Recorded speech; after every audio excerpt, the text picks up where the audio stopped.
Fala pessoal, tudo bem? Lucas aqui.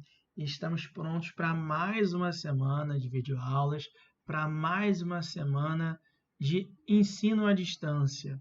E hoje, como vocês já podem bem ver, no tema da nossa aula de filosofia, a gente vai fazer a mesma coisa que eu estou fazendo nas aulas de história e de sociologia dessa semana.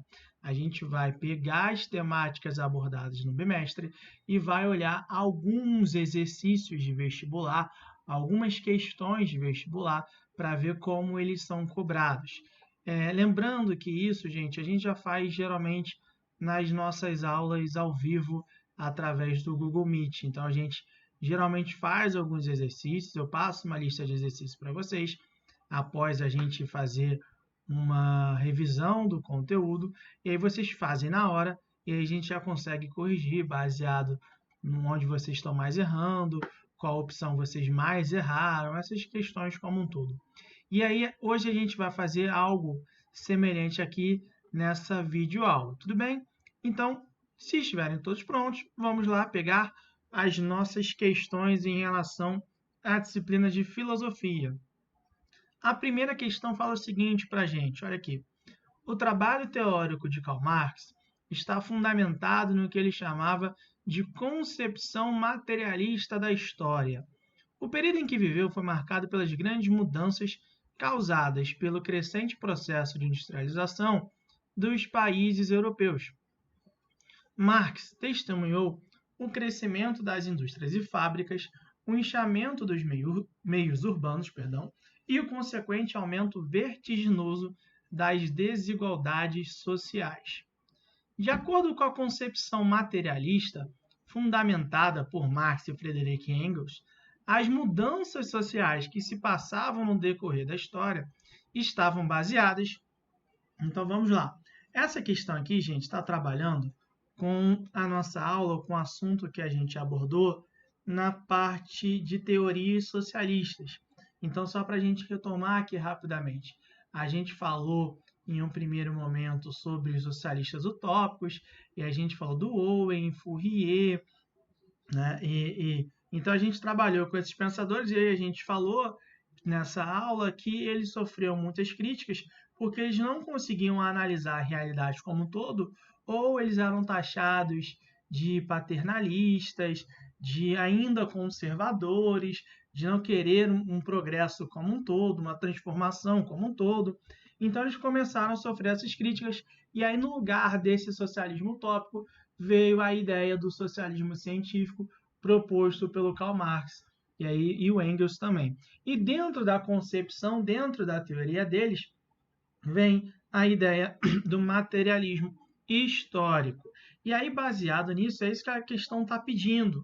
Vamos ver aqui as opções, então. Então, vamos ler primeiro a última parte da questão, e aí a gente vai ver as opções.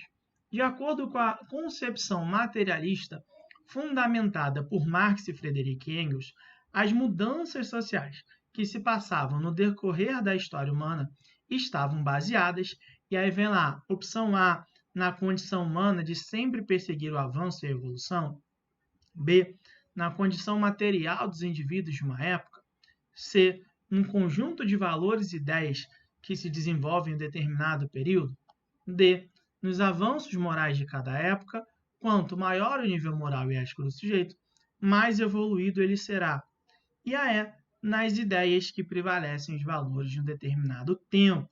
Então, vamos ver qual é a opção correta aqui, e aí a gente discute a partir disso.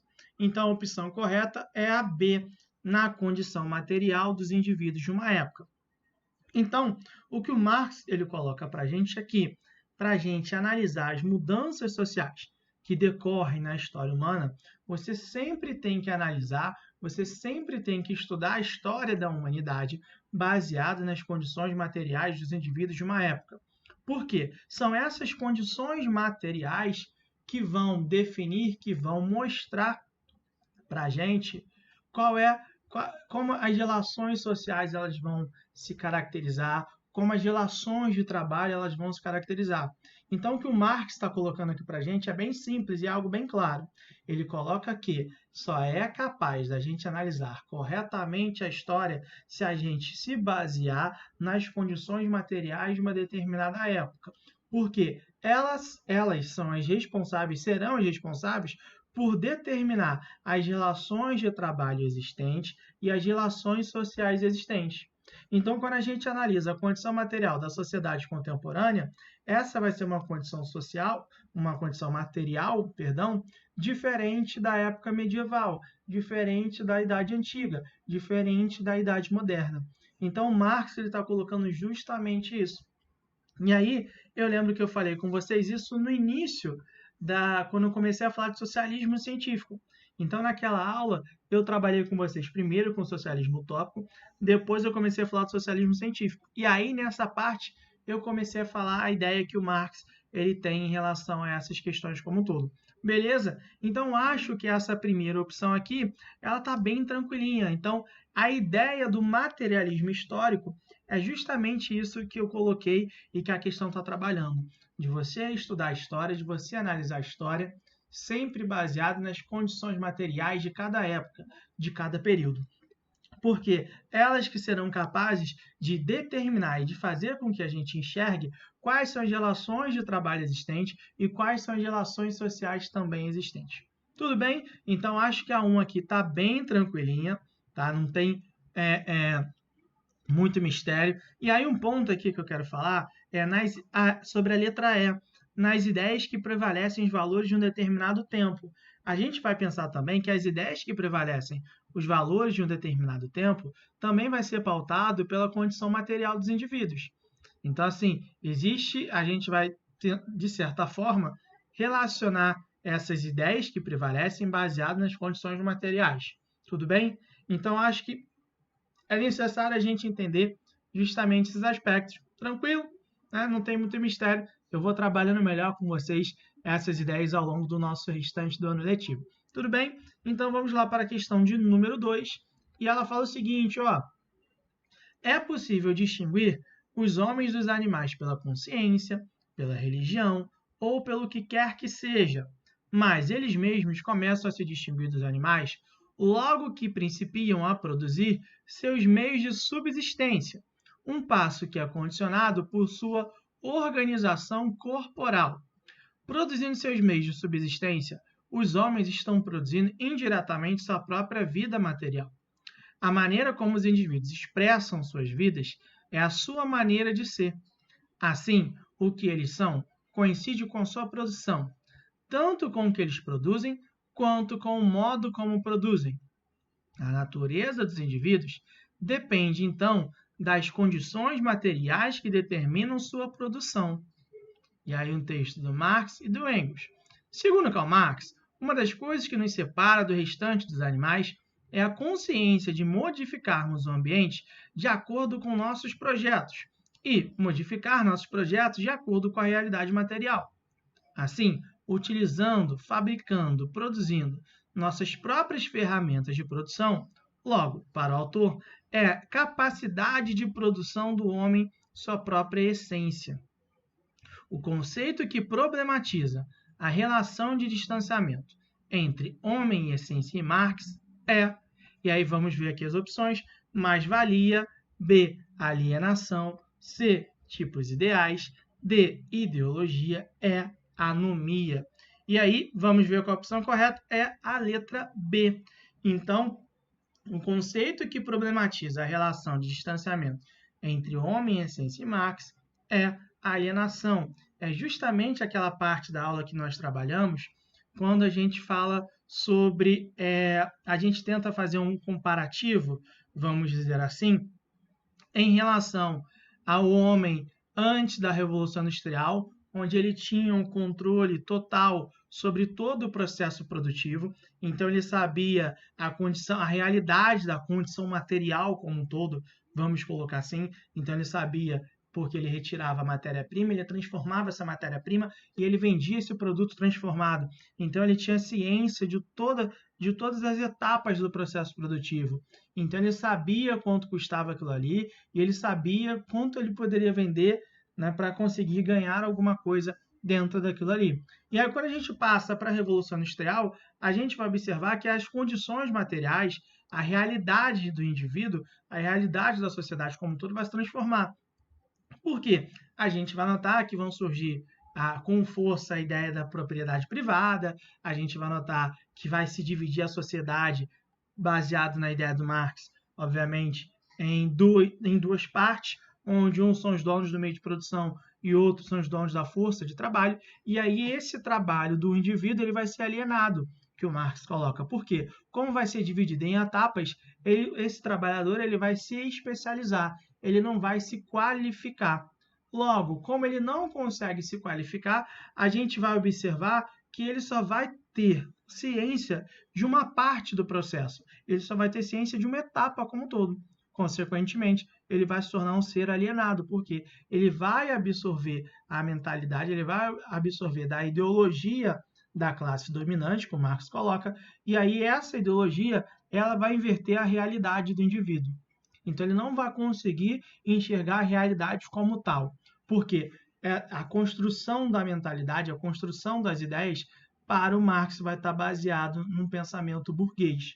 Então, esse trabalhador ele vai ficar alienado e não vai conseguir buscar melhores condições. Ele não vai conseguir se aproximar da sua essência. E aí, essa ideia vai ser a alienação. Mais-valia não pode ser, porque é aquilo que o Marx coloca em relação ao cúmulo de riqueza baseado no trabalho do proletário, segundo ele fala. Tipos ideais não tem a ver com Marx. Ideologia tem a ver, mas não é essa ideia, tanto que a gente não trabalhou, né? A gente não falou basicamente disso, mas de certa forma eu coloquei aqui, mas não vou mais complicar a situação nesse momento. E anomia também não tem a ver com as questões que a gente trabalhou aqui. Dessa maneira, a gente coloca que a nossa opção correta, aí, como já foi bem colocado, é a opção B. Tudo bem? Então, podemos prosseguir. Vamos lá para a 3. E aí a 3 tem aqui, ó, é do Enem. E ela fala o seguinte: nós nos recusamos a acreditar que o Banco da Justiça é infalível. Nós nos recusamos a acreditar que há capitais insuficientes de oportunidade nesta nação. Assim, nós viemos trocar este cheque, um cheque que nos dará o direito de reclamar as riquezas, de liberdade e a segurança da justiça. E aí do Martin Luther King, Eu Tenho um Sonho, no qual ele fala isso em 1963. E aí a questão do Enem fala o seguinte para a gente, ó: o cenário vivenciado pela população negra no sul dos Estados Unidos, nos anos 50, conduziu à mobilização social. Nesta época, surgiram reivindicações que tinham como expoente Martin Luther King e que objetivavam. Então, essa questão a gente está trabalhando com a nossa última aula, que foi sobre a ideia dos direitos civis e dos direitos humanos. Então, a gente falou lá, a gente trabalhou com o conceito de direitos civis, a gente falou que a ideia dos direitos humanos é quando a gente pensa nos direitos civis numa escala global, numa escala planetária, vamos colocar assim, né? E aí vamos ver aqui as opções. Então, lendo de novo aqui a última parte da pergunta. Nessa época surgiram reivindicações que tinham como expoente Martin Luther King e que objetivavam a conquista dos direitos civis para a população negra, b. o apoio aos atos violentos patrocinados pelos negros em espaço urbano, c. a supremacia das instituições religiosas em meio à comunidade negra sulista, d. a incorporação dos negros no mercado de trabalho, é a aceitação da cultura negra como representante do modo de vida americano. Então, vamos lá ver qual é a nossa resposta correta? A resposta correta é a conquista de direitos civis para a população negra. E aí, gente, essa questão a gente falou um pouquinho na nossa live, inclusive. Então, a gente trabalhou um pouquinho com essas questões e a gente falou também na nossa aula efetivamente. Então, o que a gente tem que lembrar? Os Estados Unidos é um país que foi colonizado pela Inglaterra e durante a colonização teve a utilização de mão de obra escrava africana, e aí aboliu a escravidão por volta de 1865, com a 13ª emenda, lá no governo do Abraham Lincoln. E após a abolição da escravidão, a gente vai observar que os Estados Unidos ele vai criar uma série de leis que a gente chama das leis Jim Crow, que eram leis responsáveis por manter um processo de segregação social. Ou seja, os negros não poderiam frequentar as mesmas escolas que brancos, tinham bebedouros para negros, bebedouros para brancos.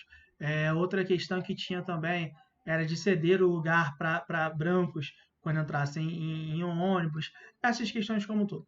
Então a gente observou que durante muito tempo nos Estados Unidos houve um processo de não efetivação dos direitos civis para a população negra.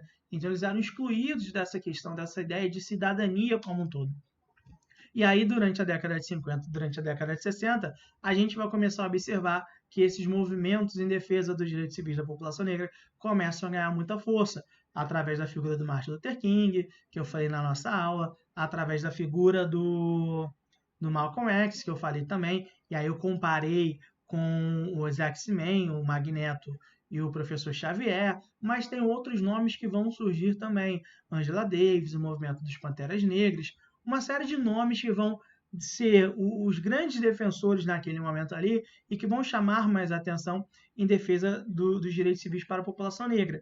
E aí, por que a gente começa a discutir muito isso hoje, né, em pleno 2020? Muito por conta do que eu já coloquei para vocês na aula e na live sobre a questão do George Floyd, que está ressurgindo o movimento em defesa dos direitos civis da população negra após a morte do George Floyd. Então, essa questão está baseada justamente nisso. É uma questão que está muito ligada à história, é de filosofia, mas é uma questão que está muito ligada à história, porque não tem como você discutir muito isso.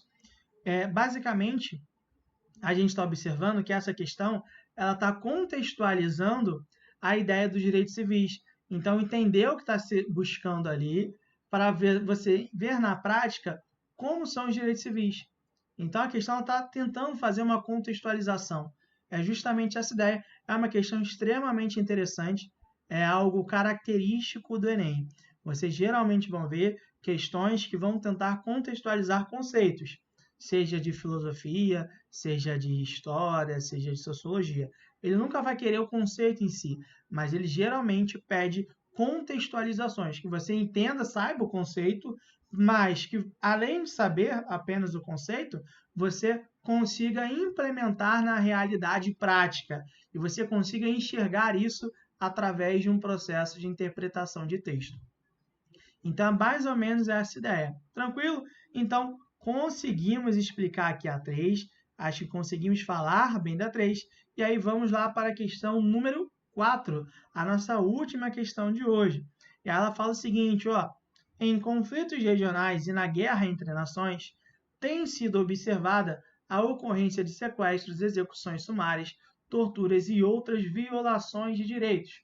Em 10 de dezembro de 1948, a Assembleia Geral das Nações Unidas adotou a Declaração Universal dos Direitos do Homem, que, em seu artigo 50, afirma: ninguém será submetido à tortura, nem a penas ou tratamentos cruéis, desumanos ou degradantes. Assim, por parte das nações que assinaram essa declaração, é coerente esperar que... Perdão, gente. Então, essa questão está falando sobre a Declaração sobre os Direitos Humanos, que a gente também trabalhou na nossa última aula. E aí, vamos lá ver as opções.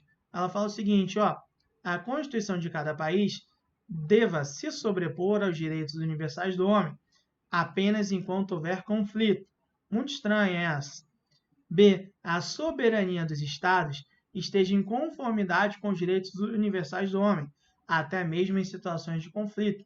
Pode ser interessante isso daí. C. A violação dos direitos humanos por uma nação autorize a mesma violação pela nação adversária. Meio confusa essa aqui, lendo rapidamente. Vou ler aqui de novo.